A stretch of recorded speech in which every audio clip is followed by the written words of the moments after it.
Huw Merriman knows a thing or two about railways. Highly respected as chair of the Transport Select Committee between January 2020 and October 2022, he was then appointed Minister for Rail in HS2 and served in that position until the general election of July 2024. He chose not to seek re-election as an MP and left politics. However, he didn't leave the railways. Huw has now been appointed by Mayor of Greater Manchester Andy Burnham and Mayor of Liverpool City Region Steve Rotheram to chair the Liverpool Manchester Railway Board. I met up with Huw, appropriately in Liverpool by the River Mersey and near the world-famous Liver building, to find out more. Well, Huw Merriman, welcome to Green Signals. Thanks for joining us again. One of the things you're now doing is you're chair of the Liverpool Manchester Railway Board. What is that? Why has that come about? Yeah, so I've retired from politics, but not from the railway, which I absolutely love. The role came about because, like many jobs, you apply for it, and in my position I was able to succeed. And the Railway Board, the Liverpool Manchester Railway Board, has been set up by the mayors of Liverpool and Manchester and the local authority Leeds to really promote the cause of the new Liverpool Manchester Railway, which has been promised by the last government. And we hope to have that promise from this government. And then what the mayors and the team have done is set up a partnership board, which is basically made up of business organisations, the universities up here that I chair. And our job is to deliver the business case for the entire railway. So not just a set of tracks, but growth, regeneration, the new homes, the new jobs that will actually sort of enable the railway to be a much better place.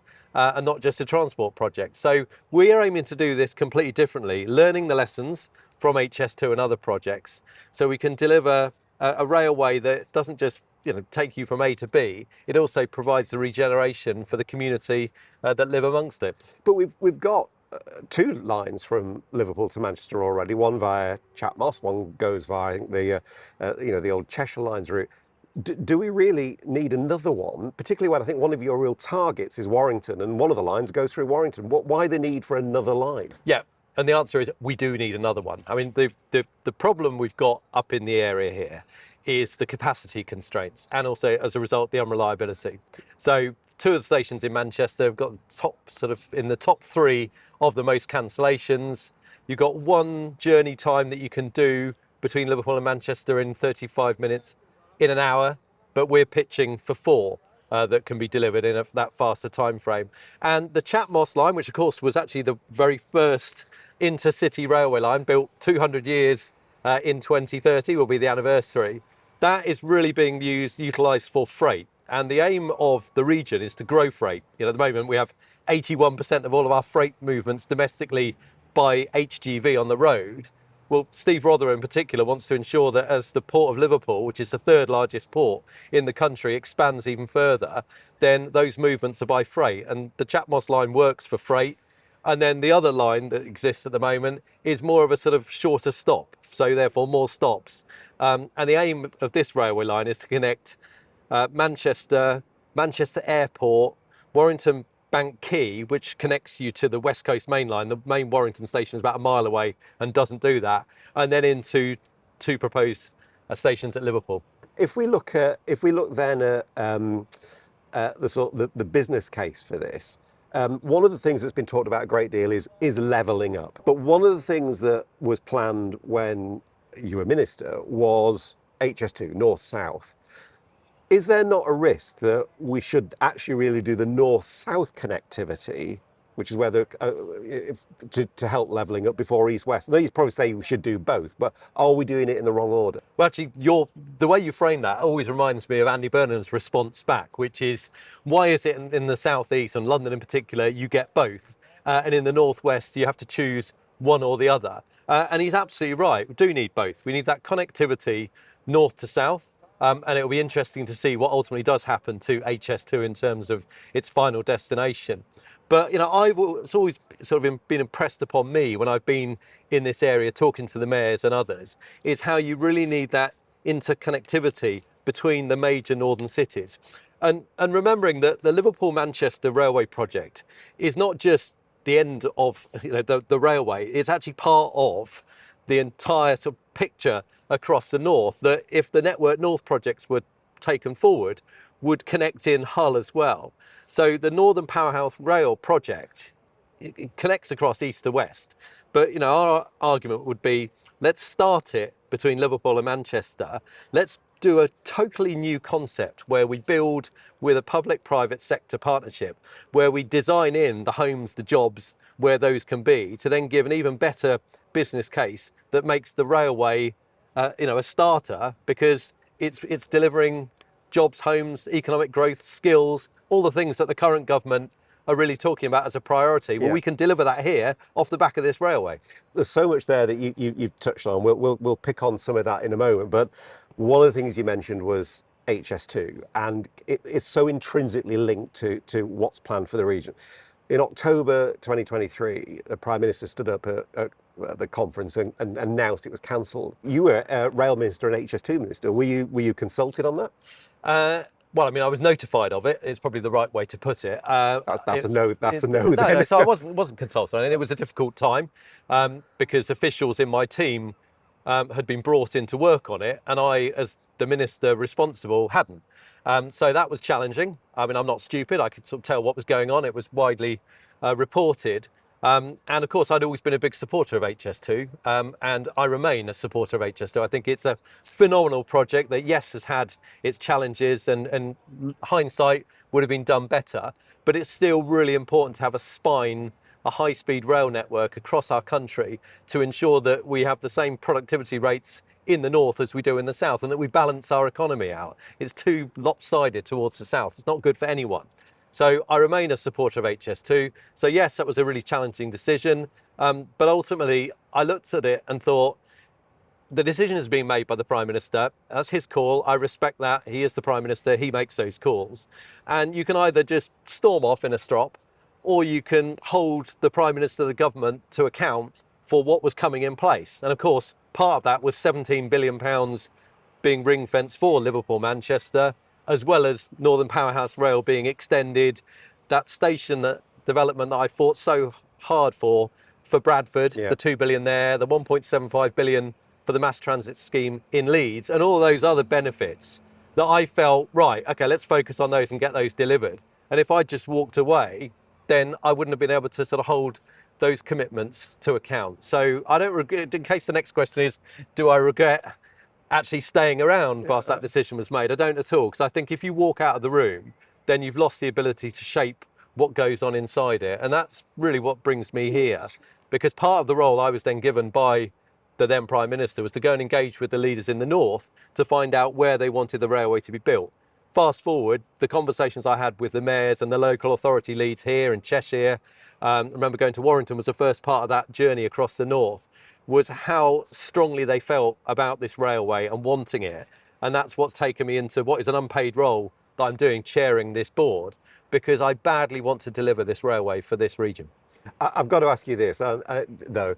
I mean, that first conversation with the Prime Minister after he'd made that announcement, that must have been a slightly frosty discussion. So, look, again, to be fair to the Prime Minister, he actually called me up before that, so I knew what was coming. It then gave me an opportunity, albeit probably only for about 10 days, to try and shape what that money could be spent on instead. Right. And so Bradford, just to take that as an example, when I chaired the Transport Select Committee, came up to see Susan and the team in Bradford, really impressed upon the fact that Bradford needed to be connected to Northern Powerhouse Rail. To leave Bradford off the map would actually make it worse for Bradford, because businesses may relocate to the other cities that were connected. I then sort of had that fight with the Treasury to reopen the integrated rail plan to get Bradford included, which we were able to do after a lot of negotiation. And then the Network North decision, I then saw the opportunity that if the money is not going to be spent on HS2, then let's get that 2 billion allocated for Bradford. Right. So, in that sense, I was able to at least have conversations and try and shape where the package would go. But in terms of, was I able to actually make the case for why we should continue with HS2? Then no, I wasn't, because by that time the work had been done, and the Prime Minister had made his mind up. And as I say, I respect his decision there. It wouldn't have been one that I would have made, but he was the Prime Minister and he earned that right to make it.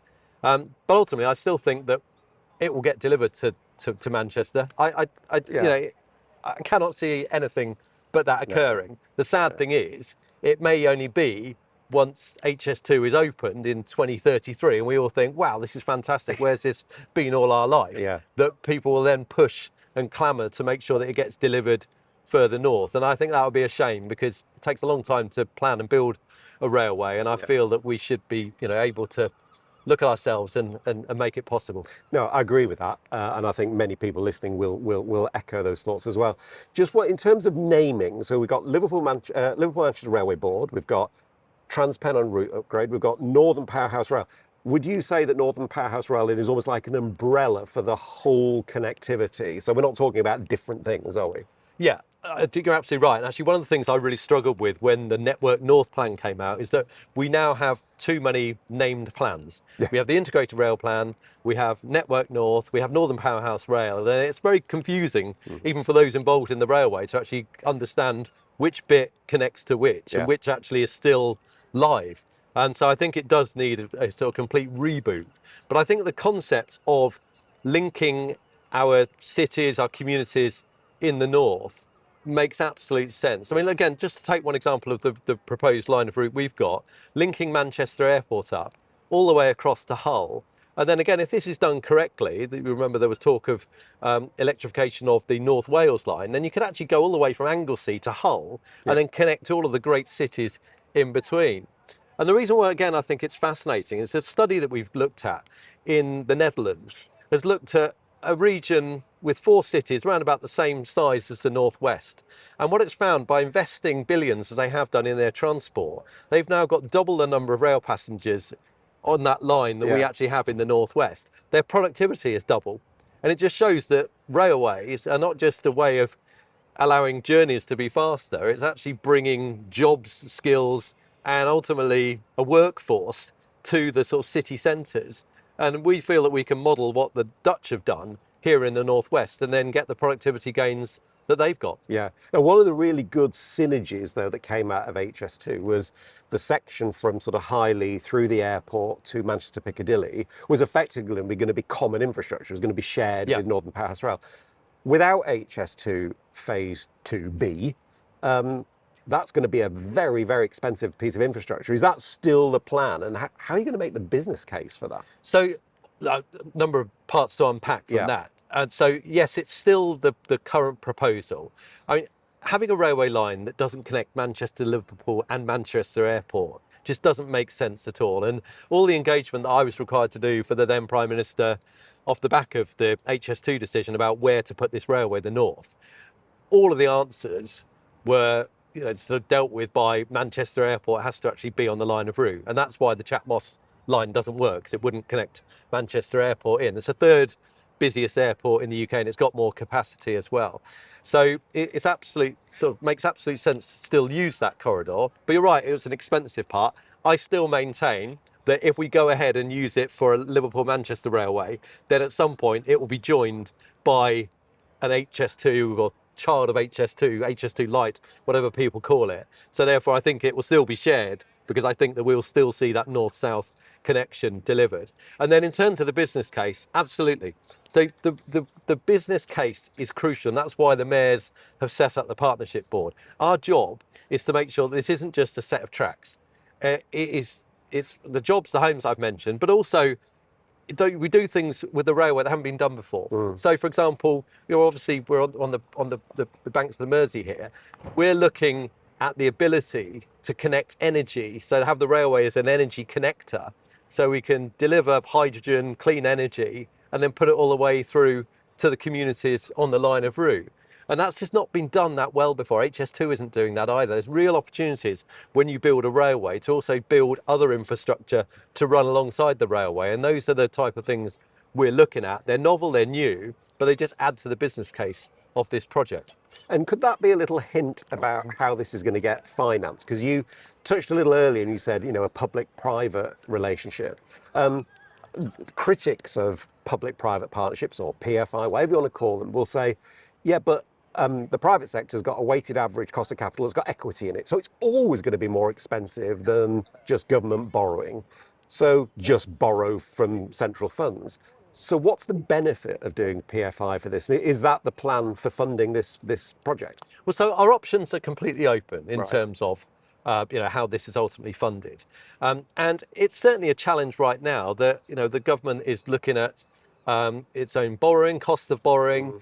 Political priorities tend to be geared more towards health, schools, etc. So the railway has to compete with that financing. So I think it makes absolute sense for government and their priorities of growth and looking at the private sector to help power that growth for a public-private partnership where we can look and see how the private sector can lend its money into a project like this and take more risk and potentially get reward if it actually succeeds, not get the reward if it doesn't.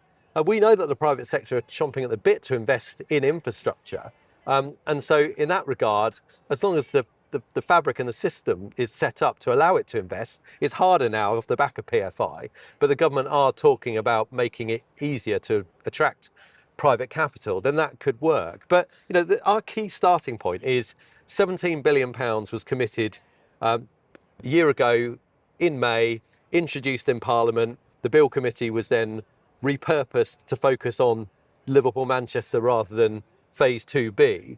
So, we want that money to remain on the table. And it may well be that we then have to have discussions as to what the region is looking at and what's possible for the region to be able to contribute as well. We're also looking at land value capture. So, so many projects before have benefited landowners who haven't paid anything into the project. Crossrail, had some successes, but actually I think we can learn from that and do even better. So the aim really is to see how the railway can finance itself by the business, the regeneration, but also by capturing the value of land rather than others walking away with the profit. Which could be really interesting. You mentioned the 17 billion though. The spending review coming up very soon. Talk that the Chancellor is under so much pressure. There's going to be more money that's going to be needed for defence, understandably so. Are you still confident that 17 billion is still going to be there after the spending review? Well, so we got a commitment in the sort of recent sort of announcements from the Chancellor that was very much looking at this project and growth in the Northwest. I think if, totally honest with you, particularly with a Labour government, this has always been seen as the Labour heartlands, that I thought that this would be instantly recommitted. The Conservative government had put the money down, thought that Labour would very quickly recommit.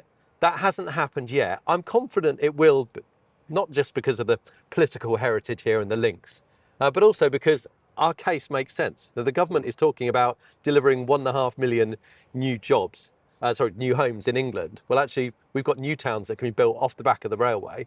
The government is talking about skills, about green energy and the creation of jobs. Again, I've talked about how the railway can be a conductor for that. So we're using all of the government's milestones and missions and their own priorities to say, if you invest in the railway, keep the money that was already on the table, we'll also help you deliver your other priorities and missions. And I say that as someone that obviously was a Conservative minister. I want this government to succeed, because if this government succeeds, we all succeed.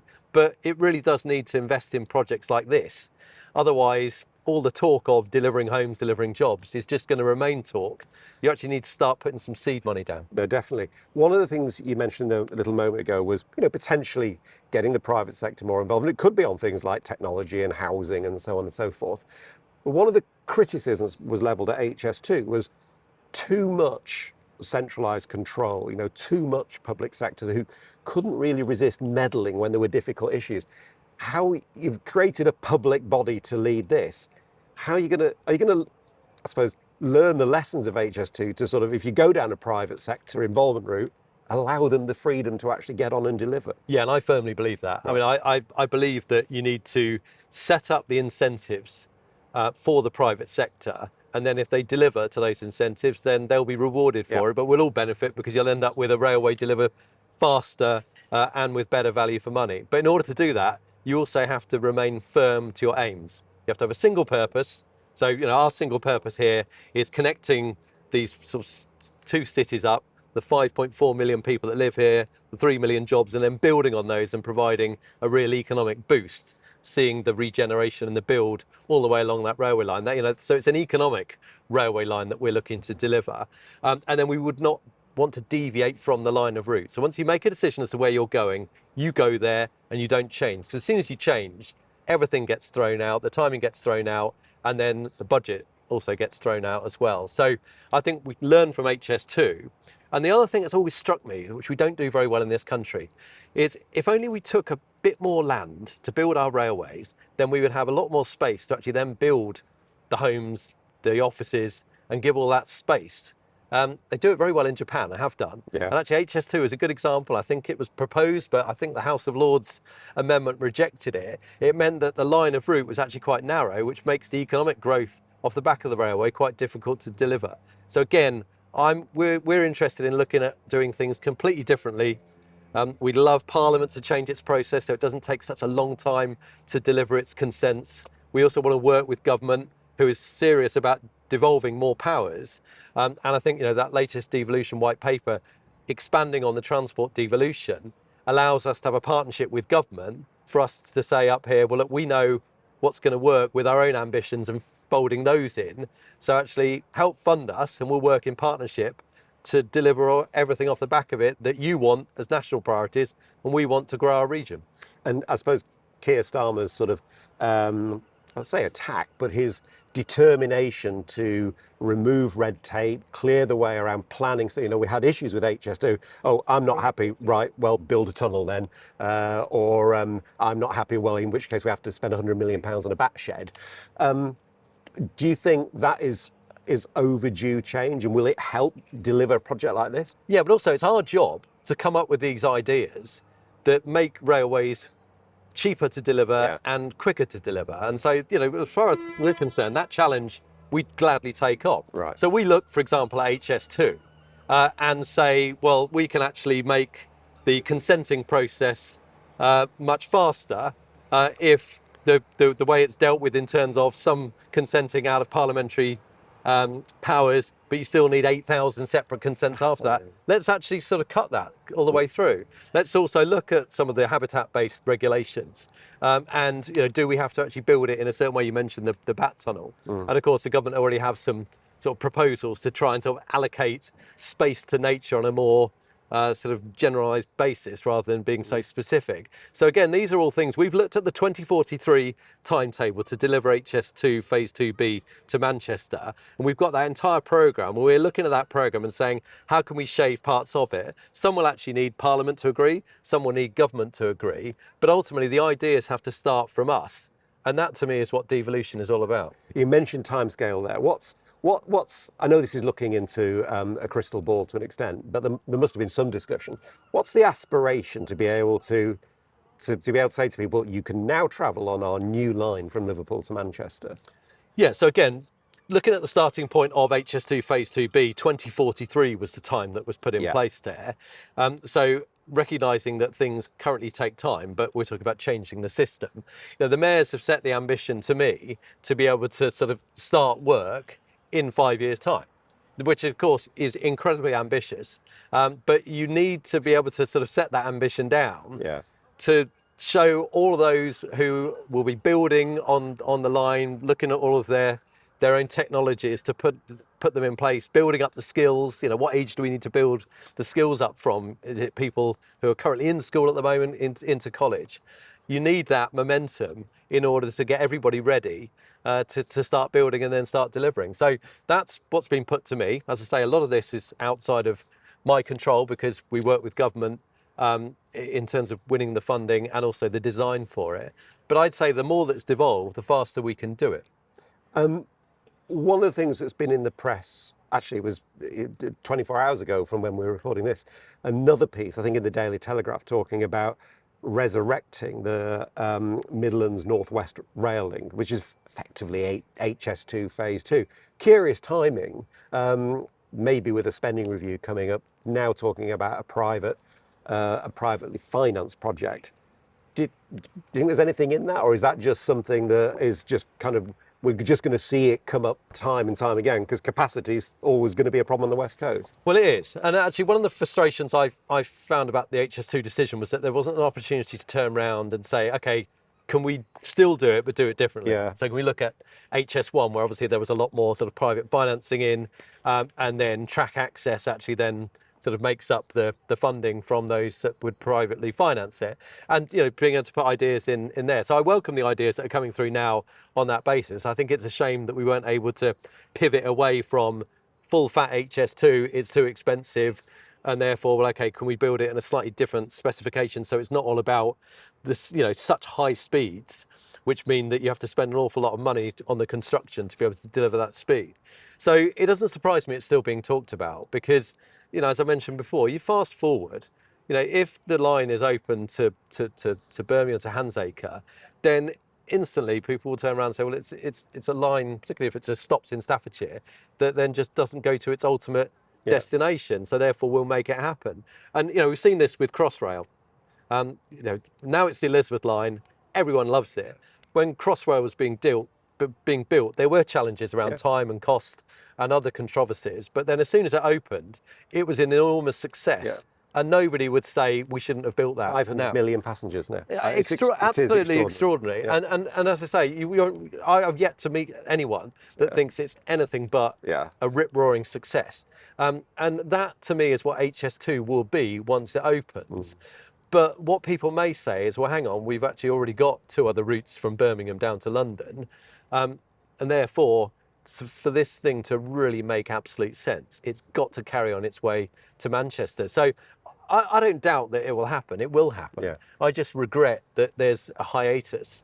And I think anything that speeds that up and it can get reopened. And obviously, new government, they'll have their own priorities. They were previously supportive of HS2 going all the way to Manchester. So my hope is that they will be looking at this. And of course, it does have an impact on the line that we're building because part of it is going to be HS2. Yeah. But my hope to look at it and say, well, actually, as was the original starting point, you can use this bit of railway to go east to west and deliver the connectivity that the 2 cities and everywhere in between badly needs. And you can also then deliver it to go north to south and connect London to Manchester. So I'm hopeful that it'll happen. The big question is when. When. Still thinking about possibly an underground through tunnel in Manchester Piccadilly? I know that's something that Andy Burnham's talked about quite a lot. Yeah, and again, that was something that we were able to move on during my time as Rail Minister. Yeah. So initially we looked at the costs and thought this is going to be incredibly expensive to do. Technically, how will it work? Yeah. But then we got to a position where we had an open mind as to the delivery, working in partnership with the Mayor and the team in Manchester. We were very much of a view that actually if this can be delivered, then it makes sense. And of course, if you've got an underground station, you've got a lot more space above it in order to deliver more regeneration. And that potential around the Mayfield area, around Piccadilly, is absolutely vast. So yes, that's something that we're very much focused on. Okay. And obviously the Manchester Airport opportunity, not just the airport, but there's also great opportunity there for Cheshire East as a local authority for it to be able to deliver its planned ambitions.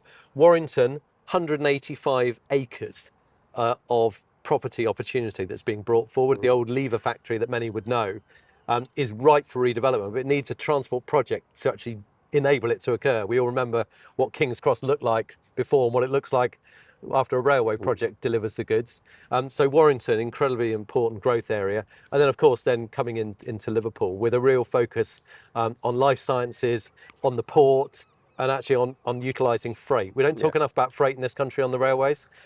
This railway project is very much built with delivery of freight in mind as well as passengers. That would be really encouraging because I know some of the freight operators are a bit concerned at some of the comments. I think again, Andy Burnham had talked about, got all these freight trains coming through Manchester Piccadilly. That's not really very good. But of course, that's fine as long as you find somewhere else to move the freight trains because it's extremely important as an intermodal hub. Well, I think it's well known that Manchester has a challenge when it comes to congestion and emissions, but it's something that Steve Rotheram is really passionate about. Yeah. Seeing the docks expand. I mean, you've got a Freeport, so you've got 3 docks that actually make that part up. And seeing that expansion, but making sure that the expansion is actually delivered off the back of rail freight. And it's hugely important. I mean, it's ridiculous in this country that only 8% of our domestic freight is moved on the railways. More gets moved domestically by water than it does it's frightening, by rail. I know. Yeah. And so, in my mind, the freight industry should be reassured because it's more a concept of, at the moment, the whole railway network in the northwest just doesn't work, doesn't go where you actually need it to go. Castlefield corridor is a huge constraint, and it just means that you can't run the services that are needed. So you are having to make choices between passenger and freight. It's why we need this extra capacity, which will then deliver for passenger and freight. But as I say, it's more than that. It's the enormous economic opportunity to build something absolutely vast in between the two cities, and you won't get that unless there's a transport project to enable it. Very final question, but I don't often get a chance to talk to a former rail minister. So this government's published its consultation on GBR, Great British Railways. Yeah. Very interesting. There's some quite profound changes in there, and it is quite different in some important ways to the draft bill that you were sponsoring through Parliament. When you saw what this government had put out, what was your reaction? Well, yeah, so it went a lot further than the bill that I was able to get published, and we had pre-legislative scrutiny. And in a way, what we're seeing is two different sort of aspects sort of coming together. Obviously, there is the programme of nationalisation that this current government is putting in place, which wasn't on the agenda for the government I was in. And you also have the concept of integrating track and train Great British Railways, which of course I was a huge advocate of, and that's what we were looking to do. Yeah. But I think that what we didn't see with the bill that I was able to publish was any change towards the access rights and the regulatory controls on the railway. So, you know, my way of looking at it was it's always great to have a disruptor, a third party that is there to promote growth, provide access, and effectively tell the infrastructure manager, no, you've got more room, open up your access. And that's exactly what our regulator at the Office of Rail and Road does. It's an unusual regulator at a time when the Chancellor is saying, regulators, I want to hear how you're delivering economic growth. Actually, the ORR does deliver economic growth because it opens up the market. And you know, the 2016 regulations actually gave it even more of a role. And hallelujah, the European Union actually copied our model to get more onto rail. So obviously this set of proposals, the consultation, very much has the sort of decisions on access that seems to be focused in GBR. So one could say, is it marking its own homework? Yeah. Where will be the incentives to grow rail for freight, to grow rail for open access providers, and indeed Merseyrail Transport for London that are also will be outside of the sort of box of GBR nationalised train operators. So I suppose there are those that will have concerns and say, well, hang on, you know, isn't everything going to be tilted in terms of access rights towards the in-house train operators being the 75% of operations that GBR will control? Where are the checks and balances going to be? I think there's a lot of reassuring words in there, and I know that, you know, Peter Hendy, in particular as my successor, you know, is someone that I would trust implicitly to do the best for rail. But I can understand that those that want to invest in rail and see it grow want to actually see, well, what are these access usage policies going to mean? Sure. Where are the checks and balances? What's the license going to look like? You know, all this stuff that I find really interesting and others probably don't. But, you know, joking aside, it's crucial because we do need to ensure that the railways are accessible, can be opened up to new entrants. And so I very much hope by the end of this process, we do see an integrated track train GBR, which I think is a fantastic organisation and body, and it's the right thing to do. But it's now getting the detail right. It's going to be crucial. Well, you'd have been forgiven when you stepped down as minister and when you left government for going, do you know what, I've had enough of rail for now. Sounds like that's not the case, and you've sort of got, you know, this sort of real energy here. So positive for the future? Yeah, I'm always optimistic when it comes to rail. I mean, again, if I look at the project here, we pioneered the rail that we see around the world in this country. We have the best engineers, the best minds. You know, we look at the future of robotics and artificial intelligence and what that can do to help us not just deliver a new railway, but also to service it as well. I just think that rail is just an enabler of everything positive about the future. It's so exciting. So yeah, my enthusiasm is not dimmed, as I hope you can tell. I'm loving the fact that I've dropped all the politics stuff now. With the exception of talking to you, I don't have to do photos and things like that. I'm now more of a sort of technician on it, but I love it, and everyone should love their railway. Well, we're extremely grateful you have taken time to talk to us. Thank you very much indeed. All the very best with the project. We'll be watching it with great interest, and hopefully we'll be able to chatter in due course about how it's going. But for now, Huw Merriman, thank you very much. Thank you, Richard.